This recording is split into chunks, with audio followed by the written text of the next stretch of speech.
En fait, on a demandé à Geneviève Telmos et moi, qui sommes procureurs au Bureau des affaires de la jeunesse, qu'on appelle communément le BAJ, de vous présenter aujourd'hui la trajectoire d'un bureau en LSJPA.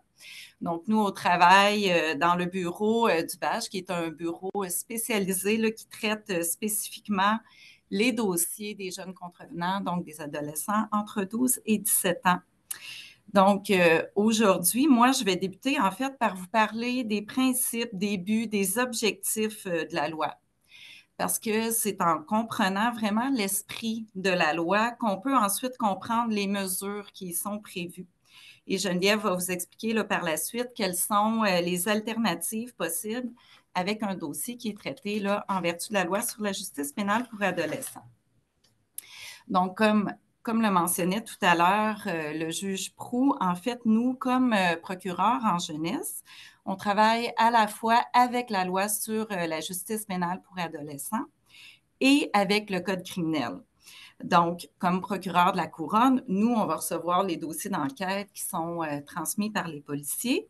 Et notre rôle va consister, entre autres, à vérifier la légalité des interventions policières, les éléments constitutifs des infractions, la légalité des interventions policières et l'opportunité d'intenter des poursuites par la suite au niveau de l'État. À ce niveau-là, il n'y aura pas de différence entre le traitement d'un dossier à l'adulte ou le traitement d'un dossier en matière jeunesse. Par exemple, si on vérifie les éléments constitutifs d'un vol, d'une infraction, la légalité de l'intervention entre le contrevenant et les policiers, il n'y a pas de différence. Si le procureur considère à l'étude du dossier qu'il n'y a pas de probabilité raisonnable de condamnation, à ce moment-là, le dossier n'ira pas de l'avant. Cependant, si la preuve est suffisante et que le dossier va de l'avant, c'est à ce moment-là qu'il y aura des distinctions. Donc, le traitement des dossiers sera adapté à la situation particulière des adolescents en vertu de la loi sur la justice pénale pour adolescents. Évidemment, le code criminel va continuer de s'adapter, mais uniquement dans la mesure où il ne sera pas compatible avec la LSJPA. Est-ce que c'est juste moi qui ai perdu le PowerPoint? Je vais continuer. Effectivement, ça l'a coupé malheureusement. Donc, notre technicienne Claudia qui est avec moi, je pense qu'on a un problème à Gatineau. Là, donc, je vais quand même continuer la présentation, même si on n'a pas le support. Donc, il est important de retenir qu'il y a une présomption de culpabilité morale moindre chez les adolescents. Et ça, c'est un principe de droit qui est reconnu en droit canadien. Donc, cette présomption-là, elle découle du fait que les adolescents sont plus vulnérables, sont moins matures, sont moins aptes à exercer un jugement moral, évidemment, que les adultes. Ce principe-là de la présomption de culpabilité morale moindre, c'est un principe qui est essentiel à notre conception d'un bon fonctionnement du système de justice. C'est pourquoi les adolescents vont être régis là, sous un système distinct de celui des adultes. Et cette présomption-là de culpabilité morale moindre, elle va se refléter vraiment à plusieurs endroits au niveau de la loi sur la justice pénale pour adolescents. Entre autres, quand on regarde les objectifs en droit criminel, si on regarde au niveau de l'adulte, c'est vraiment l'intérêt public qui va être en jeu. Donc, le système de justice va tenter de dissuader la population en général de commettre tel ou tel genre de crime. Entre autres, on va le voir par l'imposition des peines. Et vous n'êtes pas sans savoir qu'il y a une grande médiatisation, souvent des dossiers judiciaires, parce qu'on veut passer là, un message qui est fort. En justice pénale pour adolescents, c'est différent. Ce n'est pas la dissuasion spécifique de la société en général, mais c'est vraiment la dissuasion spécifique de cet adolescent-là qu'on va aller viser au cas par cas, parce qu'on va vouloir décourager au besoin cet adolescent-là de perpétrer d'autres infractions. Évidemment, c'est un système aussi où la vie privée de l'adolescent va être grandement protégée. Dans cette optique-là, vous allez voir, entre autres, dans la présentation de Geneviève et moi, qu'il y a plusieurs alternatives qui s'offrent avant même la judiciarisation d'un dossier. Et ça, c'est Geneviève qui vous en fera part un petit peu plus tard. Mais on peut passer à la diapositive suivante maintenant que ça fonctionne. Donc, tel que mentionné, le système de justice pour adolescents est distinct de celui pour adultes. Néanmoins, bien évidemment, la protection du public va demeurer fondamentale pour parvenir à, évidemment, choisir la meilleure alternative pour l'adolescent. Donc, il y a une déclaration générale de principe qui se trouve en fait à l'article 3 de la LSJPA. Je vous donne quelques orientations là, sans vous faire évidemment la nomenclature de l'ensemble de la loi, mais entre autres, on va viser la responsabilisation. On veut conscientiser l'adolescent sur les gestes commis en l'obligeant à répondre de ses actes, évidemment toujours de façon proportionnée avec les gestes qu'il a commis. La gravité du crime va, entre autres, guider la mesure. C'est sans surprise également là, qu'on va viser la réinsertion sociale. Donc, c'est un bon filet de sécurité pour la protection du public, pour que les adolescents, évidemment, là, fonctionnent bien dans notre société suite à leur passage avec nous.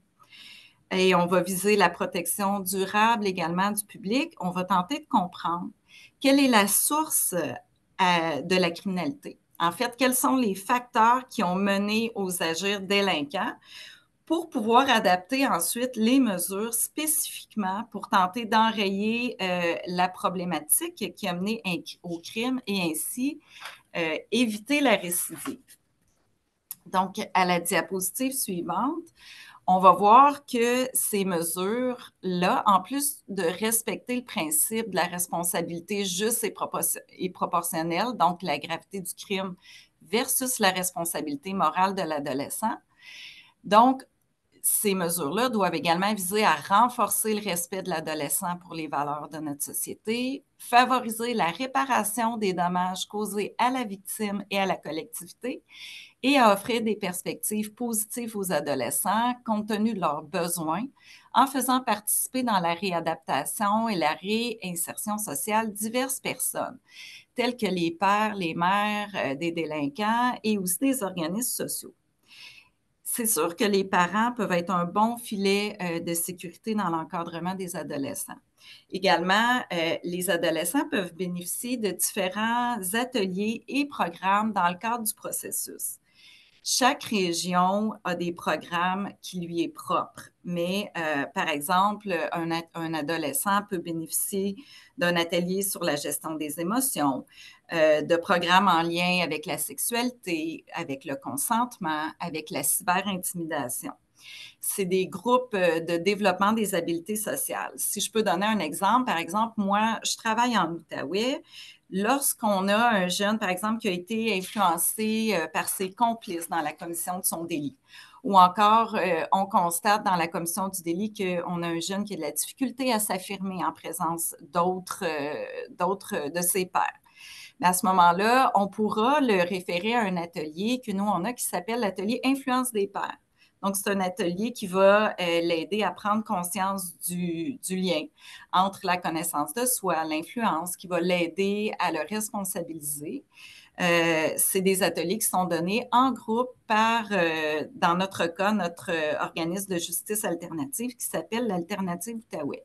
Donc, il y a vraiment, quand on parle des organismes sociaux, il y a vraiment là, des groupes qui sont ciblés sur les différentes problématiques.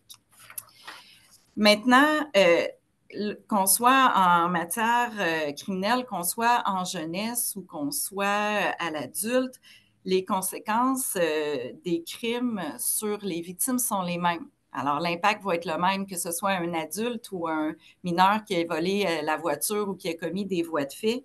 Donc, c'est sûr que dans notre travail, nous, de procureurs de la Couronne, la confiance du public envers l'administration de la justice, puis la considération aussi et la participation des victimes est essentielle et est au cœur là, de nos préoccupations. Donc, peu importe la voie que va prendre le dossier, comme procureur aux poursuites criminelles, on va prendre le temps de rencontrer, nous, les victimes. On va leur expliquer le processus judiciaire. On va les aider à démystifier ce système-là qui est adapté aux adolescents pour qu'ils puissent comprendre de façon concrète quelles sont les orientations qu'on choisit de prendre dans un dossier.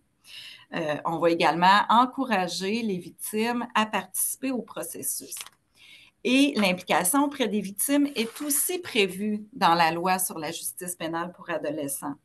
Ma consoeur, tout à l'heure, et on peut passer là à la diapositive suivante, va vous l'expliquer, mais comme vous allez voir, il y a quand même plusieurs alternatives en matière jeunesse qui ne mènent pas nécessairement devant les tribunaux. Mais malgré tout ça, c'est prévu à la loi que les victimes sont mises à l'avant-plan. La réparation des dommages aux victimes va être un principe selon la LSJPA. L'intérêt des victimes va toujours être considéré lors du choix des mesures qu'on va choisir pour un adolescent et va être considéré aussi tout au long des procédures judiciaires, évidemment en autant que la victime désire s'impliquer. Et c'est repris également dans la déclaration de principe que je parlais là, tout à l'heure, donc à la diapositive suivante. Dans la loi, aussi au niveau des victimes, on va prévoir des règles spéciales dans les procédures. On veut que les victimes soient traitées avec courtoisie, avec compassion, que leur participation au processus ne porte pas atteinte à leur dignité, à leur vie privée. On spécifie également qu'elles doivent être informées des procédures intentées et avoir l'occasion d'y participer, d'être entendues. C'est avec la collaboration de l'ensemble des partenaires, on en parlait un petit peu plus tôt dans la présentation, donc les délégués à la jeunesse, les organismes de justice alternative, les policiers aussi, entre autres les policiers en milieu éducateur qui sont dans les écoles, qui sont très impliqués, qu'on va s'assurer de rencontrer ces principes de base-là de l'implication des victimes dans la loi sur la justice pénale pour adolescents. Contrairement à l'adulte également, les parents vont être très impliqués dans le processus judiciaire, et ce, dès l'arrestation. On peut passer, donc les parents vont être informés dès qu'il va y avoir une arrestation par les policiers et ils vont être impliqués dans l'ensemble des procédures. Comme on le disait tout à l'heure, là, ils peuvent aussi représenter un bon filet de sécurité. Et aussi, ce qui est intéressant par rapport à notre travail, nous, comme procureurs de la Couronne, c'est que les parents seront moins portés à nous considérer aussi comme des adversaires. On va travailler en collaboration. Si je donne l'exemple, un adolescent qui est détenu, alors on va être encouragé à aller rencontrer les parents pour être en mesure d'établir des conditions qui sont réalistes, qui sont dans l'intérêt de l'adolescent et qui peuvent également protéger la société, ce qui est évidemment toujours la base là, dans le traitement des dossiers en LSJPA. On parlait de collaboration, donc le procureur de la Couronne va travailler en étroite collaboration avec le directeur provincial. Et je sais que le directeur provincial va s'entretenir avec vous là, un petit peu plus tard, mais le partage d'informations et la collaboration entre le directeur provincial et les différentes parties. Par partie, je parle autant de la poursuite que la défense, que les parents, que les policiers. C'est ça qui va favoriser une bonne compréhension des besoins de l'adolescent et qui va nous faire en sorte qu'on sera en mesure à ce moment-là de cibler les mesures qui vont être appropriées pour cet adolescent-là en particulier. Donc, je vais maintenant laisser la parole à ma consoeur Geneviève qui va vous expliquer en détail le traitement que peut avoir un dossier en LSJPA. Vous avez maintenant en tête les objectifs et les principes de la loi dans le traitement des dossiers et évidemment de façon très succincte et non exhaustive parce que la loi est beaucoup plus complexe, mais on nous a accordé 20-25 minutes pour vous parler aujourd'hui, donc on y va à l'essentiel. Mais dans notre travail, on observe souvent certains mythes dans nos rencontres, soit avec nos plaignants, nos victimes, nos témoins et même avec les partenaires. Par exemple, on va entendre « ça ne donne rien de porter plainte parce que c'est un adolescent, il n'y aura pas de conséquences parce qu'il est mineur ». Ou à l'inverse, je ne veux pas porter plainte parce que je ne veux pas que cet adolescent-là soit retiré de son milieu, qu'il soit détenu. Donc, il est important de rappeler que chaque dossier va être considéré afin de répondre aux objectifs de la LSJPA Et tout ça en considérant d'un côté les intérêts des victimes et également de la société dans le traitement des différents dossiers.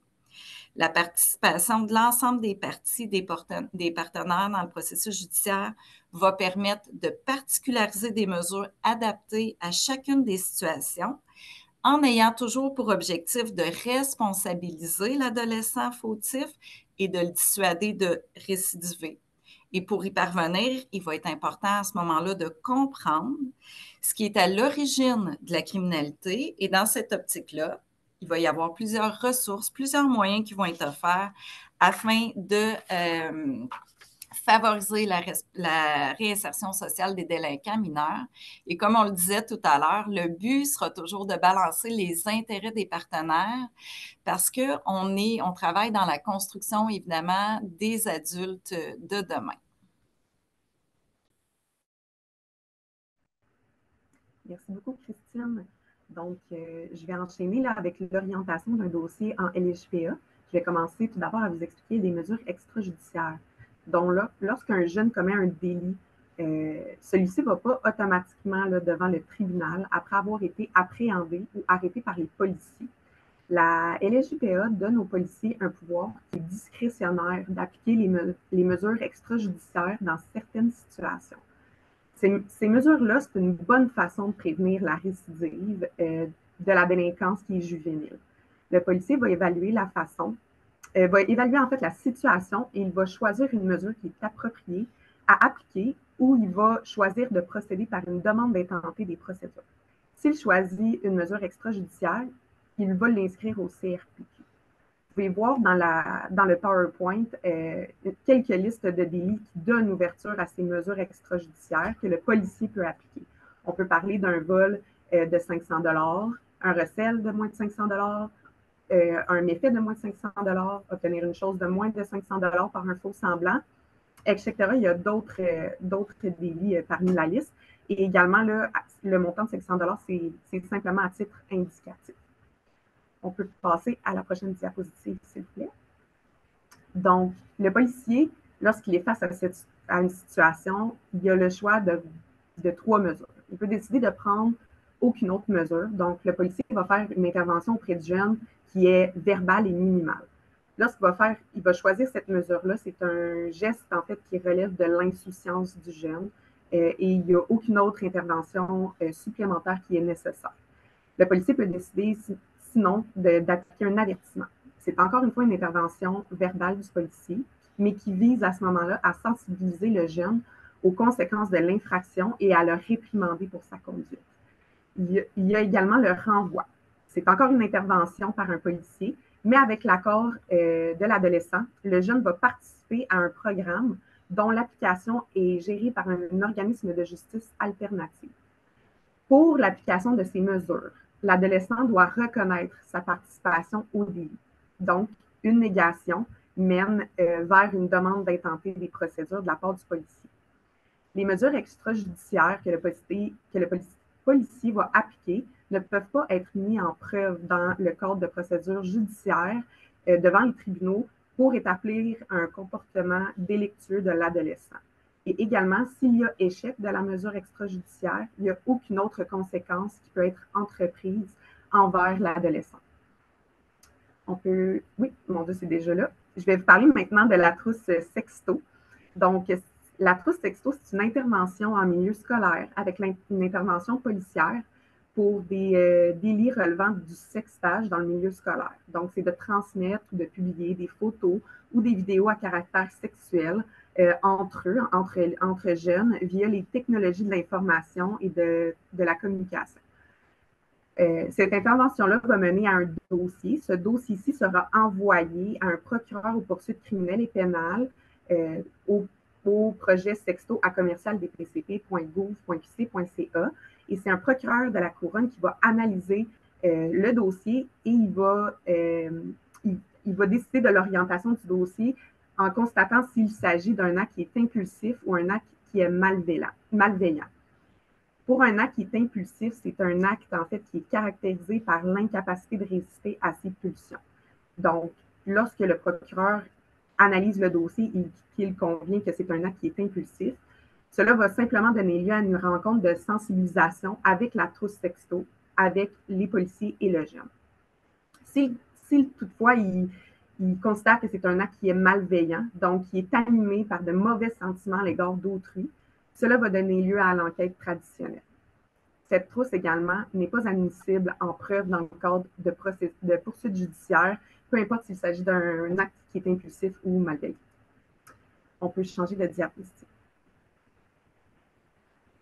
Je vais vous entretenir maintenant sur les sanctions qui sont extrajudiciaires. Donc, lorsqu'un procureur reçoit une demande d'intenter des procédures, celui-ci peut ou doit envoyer le dossier en sanction extrajudiciaire avant d'entreprendre des poursuites judiciaires envers l'adolescent. Je vais commencer par vous expliquer les infractions des doigts. Le procureur aux poursuites criminelles et pénales au Bureau des affaires de la jeunesse doit respecter le programme des sanctions extrajudiciaires autorisé par le ministre de la Justice et le ministre de la Santé et des Services sociaux. Ce décret impose au procureur d'envoyer le dossier en sanction extrajudiciaire lors de la commission d'infractions qui sont précises et prévues à l'article 23 du décret. Le procureur a ainsi aucune discrétion d'envoyer le dossier en sanction extrajudiciaire, sauf si le jeune a déjà commis des récidives dans le passé. Je vais vous parler maintenant de l'infraction des peu.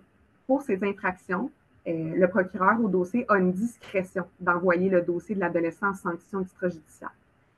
Je tiens également à vous indiquer que même si un dossier comporte une infraction se retrouvant dans la liste des doigts et que le jeune a reçu une promesse policière assortie de conditions, il est possible pour un procureur d'autoriser une poursuite devant le tribunal afin de cristalliser les conditions de protection envers la victime et de par la suite envoyer le dossier en sanction extrajudiciaire, même si l'infraction se retrouvait dans la liste des doigts.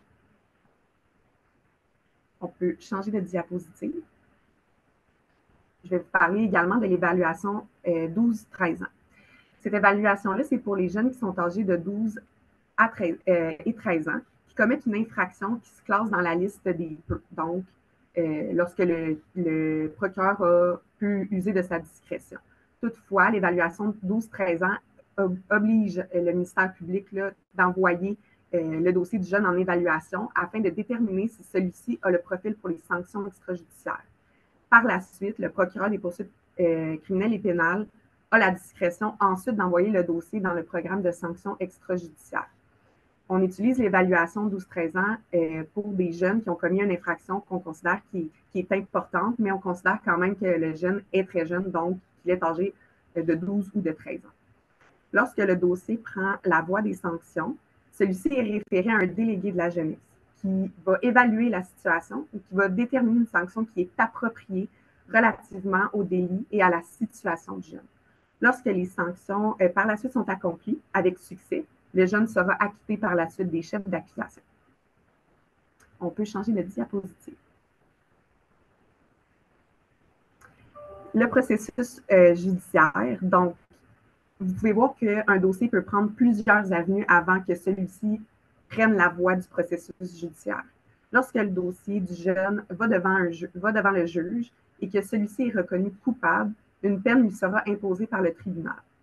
Par la suite, le directeur provincial est celui qui s'occupe de l'application de la peine de l'adolescent. Je vais redonner la parole à ma consoeur. Donc, je reviens un petit peu ici avec les principes de la loi. Donc, en conformité avec les objectifs de la loi, la peine ne devra jamais être plus sévère qu'une peine qui sera imposée à un adulte. Elle devra être la moins contraignante possible et ordonnée dans le but d'offrir les meilleures chances de réadaptation et de réinsertion sociale.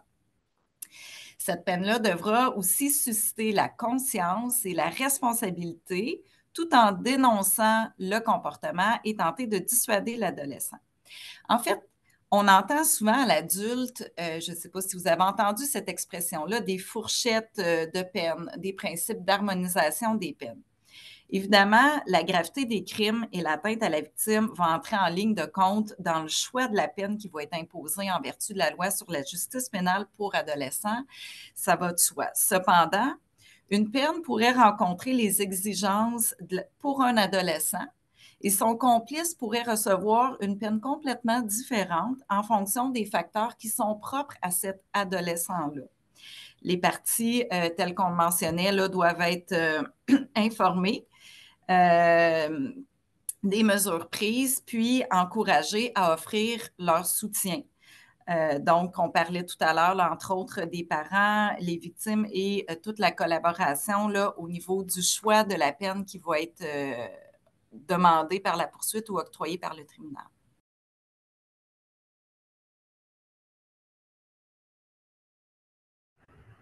Merci beaucoup, Christine. Je vais poursuivre avec les peines. Donc, lorsqu'un jeune est déclaré coupable ou qu'il plaide coupable devant le tribunal, celui-ci va avoir une peine qui lui sera imposée par un juge. Cette peine doit être proportionnelle à la gravité objective de l'infraction commise par l'adolescent. Vous pouvez voir, encore une fois, sur le PowerPoint, quelques types de peines qui peuvent être imposées par le tribunal. On peut y aller par une réprimande, on peut y aller avec une absolution inconditionnelle ou conditionnelle, donc assortie de conditions. Ça peut être un don, des travaux communautaires, une probation sans suivi ou avec suivi de la part du directeur provincial. Un jeune peut se voir imposer de la mise sous garde en milieu ouvert ou en milieu fermé. Il y a plusieurs panoplies de peines qui peuvent être imposées. Mais lorsqu'une peine est imposée à un adolescent, celle-ci est individualisée selon ses besoins de réadaptation et de réinsertion.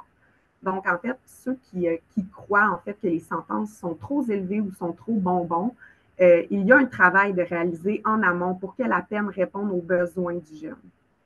Dans un objectif également de justice réparatrice, on peut changer de diapositive. Donc, oui, dans un objectif de justice réparatrice, l'adolescent peut également se voir imposer la rédaction d'une lettre d'excuse envers la victime ou une rencontre de médiation ou de conciliation avec la victime. L'objectif derrière l'imposition d'une peine dans la loi sur la justice pénale pour les adolescents est d'amener l'adolescent à se responsabiliser, à éviter la récidive et à les réinsérer adéquatement afin qu'ils deviennent des adultes responsables. Également, les procureurs du Bureau des affaires de la jeunesse travaillent en collaboration avec divers acteurs, la police, le CAVAC, les délégués à la jeunesse et le directeur provincial. Tous sont impliqués dans le dossier d'un adolescent en matière de LHPA, que cela soit autant pour l'adolescent que pour la victime de l'infraction. On peut changer de diapositive. J'aimerais également prendre quelques temps pour vous parler du CAVAC. Donc, dès la réception d'un dossier en matière de délinquance juvénile, le centre d'aide aux victimes intervient dans les dossiers afin d'assurer un accompagnement et un soutien aux victimes. Les intervenants du CAVAC, ils offrent également leur présence lors de rencontres pré-autorisation d'un dossier, lors de rencontres préparatoires à un procès, et ils offrent également un accompagnement lors du procès. Ils offrent aussi un programme qu'on appelle le programme Témoins enfants, qui facilite le passage à la cour pour les enfants qui sont victimes d'actes criminels et qui doivent venir témoigner au tribunal. C'est ce qui complète notre présentation d'aujourd'hui.